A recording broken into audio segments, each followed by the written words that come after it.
সিম, tomato, রসুন, কাঁচামরিচ, পেঁয়াজ কুচি। প্রথমে আমি কড়াইয়ে তেল ঢেলে দিব।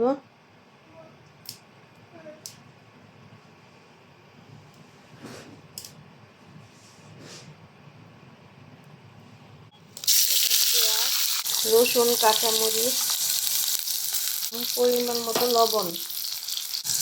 পেঁয়াজ রসুন কিন্তু একটু ভাজা ভাজা হয়ে আসলে আমি তাতে টমেটো দিয়ে দিব। এবার পরিষ্কার করে ধুয়ে রাখা সিম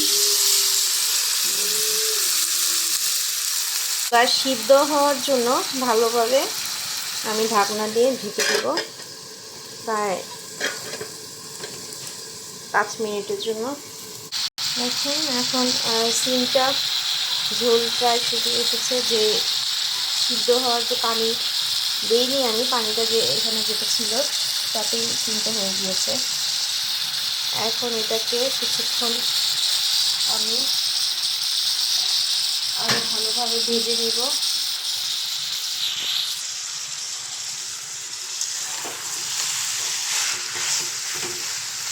টমেটো একদম সিদ্ধ হয়ে গিয়েছে, নরম হয়ে গিয়েছে।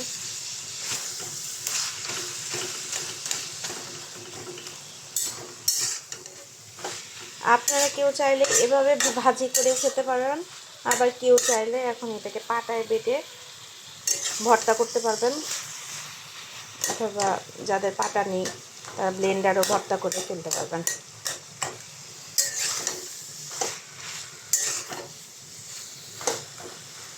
রসুনগুলো একদম সিদ্ধ হয়ে গিয়েছে।